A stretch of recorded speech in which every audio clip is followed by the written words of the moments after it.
On the Reconciling Marriages with Coach Jack podcast, Christian psychologist, author, and relationship coach Dr. Jack Ito will help you to build and restore your marriage. By learning just a few relationship skills, you can help your spouse enjoy your relationship more while getting more love and affection from your spouse. Listen to Coach Jack as he helps you with one more step toward a marriage both you and your spouse will love. Feeling used or taken advantage of can seriously erode your love for your spouse and lead to a worse marriage. I want to give you 3 steps to fix this and improve your marriage. Resentment is a feeling we have when we do things for someone, expecting something in return that we don't get. Or it is a feeling that someone owes us something due to a past wrong they did. We may simply want recognition and appreciation for our service, or we may want our spouses to help us the way we are helping them. We may even feel that they owe us an undefined amount of suffering. I work all day and she doesn't even bother to clean the house. I always listen to him, but when I say something, he isn't interested. I am the only one who does anything around here. I do a lot and don't even get a thank you. After all I did for my spouse, I can't believe he did that to me. I'll be damned if I'm going to be loving now. For each of these examples, there is an action by one person and an expectation of action by the other person, which doesn't happen. Is there something you are doing or did with an expectation of appreciation, service, affection, sex, money, or anything else that you don't get or didn't get? Do you need your spouse to suffer until some balance is achieved when you can be loving again? It could also be that you do get something in return for your service, but not as much as you believe you deserve. Do you feel like you have to do a lot just to get a little? The feeling that you have in these circumstances is resentment. Resentment due to past wrongs. I want to say a little about this kind of resentment and then focus on the other kind for ongoing issues. If you are needing your spouse to suffer for a past wrong, then your main problem is lack of forgiveness. Christians realize that our spouse's sins are no worse than our own, and if not for the grace of God, we would be headed toward hell as our final destination. The Bible tells us that if we don't forgive, we won't be forgiven. In the words of Jesus Christ, "But if you do not forgive others their sins, your Father will not forgive your sins." That's from Matthew chapter 6, verse 15. Whether or not you are Christian, a lack of forgiveness will ultimately destroy your relationship with your spouse. You will never get your spouse to suffer enough so that it somehow undoes the wrong that was done to you. Punishing your spouse punishes you at the same time, preventing you from having a peaceful mind and a loving relationship. If you can't forgive, then you are better off divorcing sooner rather than later. Forgiveness does not mean forgetting, and it is not a feeling. Forgiveness is an action which starts with a decision. When we forgive, we no longer bring up what happened and stop expecting any kind of payment for what was done. We behave as though it never happened. This is how God forgives all of our sins when we accept Jesus' death on the cross as the payment for our sins. Jesus took the full penalty for all the sins of those who turn to him. Forgiveness does not put you in more danger of it happening again. In fact, lack of forgiveness puts you more at risk of a whole slew of bad behaviors from your spouse, including complete rejection. Being loving while having good boundaries is the best way to prevent future wrongdoings by your spouse. Now, I could do a very long piece on forgiveness, but I want to move on to the other kind of resentment, not based on the past. There's a website called peacewithgod.net, which is a good site to visit to start your journey to have peace of mind, especially if you have lack of forgiveness. Now let's talk about resentment for ongoing behavior. Resentment is kind of like disappointment and anger mixed together. People handle their resentment in different ways. Resentment often provokes criticism, blame, and arguing. Others may behave more distant and cold while denying anything is wrong when asked. Neither of those methods of coping actually improve anything. Instead, they result in getting even less affection or appreciation. It is quite possible to nag your spouse into doing more, but that will create resentful compliance in your spouse. Initially, your resentment will decrease while your spouse's resentment will increase. But then you will become increasingly resentful for having to nag your spouse, and your relationship will become worse. Harboring resentment is like having termites gradually weakening the structure of your home. The best methods for improving relationships resolve conflict while increasing emotional closeness. These are always the skills I teach my clients. You can begin to put an end to resentment by changing your beliefs. This is step 1. Step 1 is not communicating your dissatisfaction to your spouse, as this just creates conflict. The key to having good relationships is not talking about problems. It is helping your spouse to enjoy you while having good boundaries. Nothing else will lead to relationship success. Don't take my word for it, just try it and see. We all have beliefs which handicap our success, otherwise we would all be successful. Believing that everything you believe is right is the most handicapping belief of all. Step 1 is changing the beliefs that lead to resentment. You may have grown up with the belief that the best way to get people to like you is to do things for them. Or you may think that if you do things for other people, then they will do things for you. Like many false beliefs, these are partially true. Critical thinkers take time to identify both the lie and the truth in whatever is being said. The truth is, some people will like you if you do things for them. Some people will do more for you if you do more for them. And some people will sometimes do more or like you more. There are many people who don't share your reciprocation belief. The more similar your spouse is to you, the more likely he or she is to reciprocate your beliefs, provided your relationship is otherwise good. If your spouse was raised with different beliefs, you may not get reciprocation. Your spouse may believe, for example, that each person needs to take care of themselves, or may believe that you are supposed to do certain things by virtue of the fact of your gender.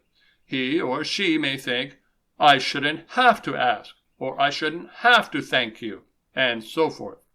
A classic example of differences in beliefs creating resentment is a Japanese person giving a Western person a wedding gift.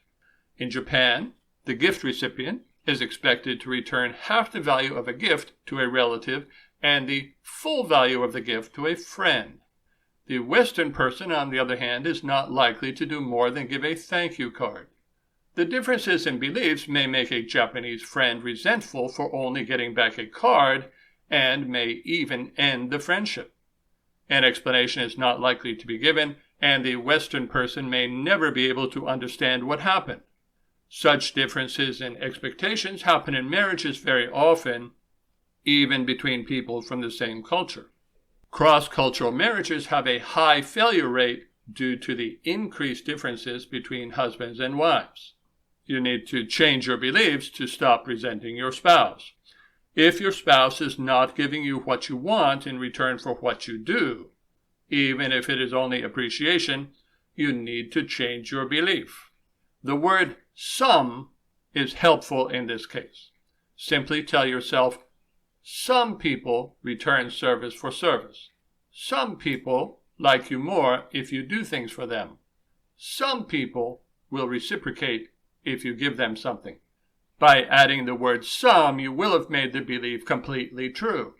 It will open your mind to learning rather than judging, so you can more effectively get what you want from your spouse. Tell me if you can agree with these following 3 statements. Some kids naturally do things because they are considerate. Some kids will do things if you ask them nicely. Some kids need to be motivated in a different way. Well, guess what? These same kids become adults with these same motivations. The one you married may be in a different group from you. Accurate beliefs can help you to save time and effort doing things that don't motivate your spouse. If you are doing something in order to get reciprocation and that doesn't work with your spouse, then you can stop doing it because it doesn't work. Doing it more won't make it work more. It may also be that you believe activity A to have high value, whereas your spouse believes activity B to have high value. If so, then doing activity B will get you more reciprocation. For example, one compliment may create more reciprocation than cleaning the whole house top to bottom. For another, cleaning a bathroom may be more effective than 100 compliments. Your spouse may be reciprocating in a way that you don't recognize.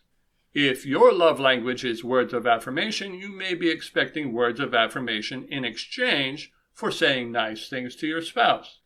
However, your spouse may have a love language of physical touch and get more physical with you while not necessarily saying anything nicer. Look for ways that your spouse may be trying to show appreciation or reciprocation to you. Your husband may be getting more intimate when you would rather he do more chores. Your wife may be working extra hours as her way to reciprocate, even if you would rather she be more sexual.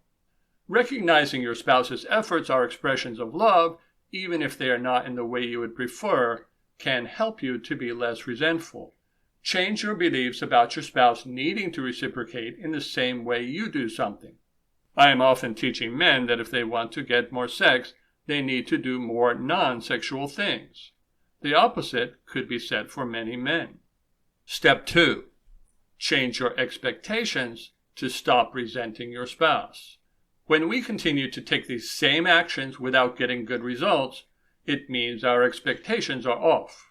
If asking your spouse repeatedly for what you want does not get you what you want, then stop expecting that it will. If criticizing your spouse repeatedly does not get you what you want, then stop expecting that it will. If doing things for your spouse does not get you what you want, then stop expecting that it will. The wrong expectations cause us to spin our wheels and create frustration and resentment. One simple question that many people don't ask themselves is, what would make my spouse desire to do what I am wanting? Or, what used to make my spouse desire to do these things early in our relationship? These questions can give you big clues about how to really motivate your spouse. If I expect my potatoes to enjoy the same fertilizer as my lettuce, I will get good lettuce, but lousy potatoes. Learn to match your expectations to the person. Some people in your life are potatoes. Others are more like lettuce. I am the potato type. Most of the time that people are upset, it is because their expectations do not match reality. People with anger control problems try to change reality to match their expectations rather than matching their expectations to reality. As a result, they rarely feel at ease and have many social difficulties. Are you thinking, I don't want to change my expectations. I want to change my spouse? If so, then you may end up eventually changing spouses. I shouldn't have to are words unsuccessful people use to justify not doing what they actually have to do to be successful. You do have to do what it takes to have a good relationship with your spouse if you want to have a good relationship with your spouse. Thinking you shouldn't have to doesn't change anything. Step 3. Create fair conditions to stop resenting your spouse. Even if you love your spouse exactly the way that he or she loves you, you still will not get everything you need or want. Your spouse cannot fulfill all of your needs regardless of how clearly you communicate them, how nicely you match his or her love language, how attractive you are, or how good your boundaries are. God didn't create humans to be able to get all their needs met outside of a relationship with Him. Having a relationship with God, a real relationship, will go a long ways towards making you feel secure and getting more of your needs met. Unmet needs contribute a lot to resentment. People without a relationship with God, like a tire with a hole in it, have to keep doing something to refill themselves. It is also important that you spend time with friends and family, participate in activities that you enjoy, and make sure that you have the same financial opportunities as your spouse. Inequality of free time or use of money in relationships can create resentment fast. Regardless of who earns the money, in marriage the money belongs to both equally. This is because two become one. Marriage is both shared burdens and shared blessings. You may need to use good boundaries to promote fairness if your spouse is selfish. Boundaries work very well in relationships which are otherwise good. In damaged relationships, it is necessary to help your spouse value you more before you can use boundaries to create change. If you have a very loving and considerate spouse, then you may not need many boundaries. If you have a spouse who considers you only if it is going to affect him or her, then you will need to have a lot of boundaries. Remember, you have to adjust your behavior and your expectations to the person and to the situation. You need to learn specifically what you have to do to get what you want. Being nice won't get you connection. Being similar won't get you attraction. Being attractive won't get you respect. Corn seeds grow only corn. Cucumber seeds get only cucumbers. If you aren't harvesting what you want from your spouse, you may be planting the wrong seeds. Let's get specific. If you want more appreciation, do what your spouse values, but don't do it excessively. Then you will regularly get appreciation. If you do things excessively, all the housework, for example, you will end up having to do more and more to get the same amount of appreciation. Parents who do everything for their children do not raise appreciative children. They raise children who believe the world owes them everything. People who do everything for their spouse do not get an appreciative spouse.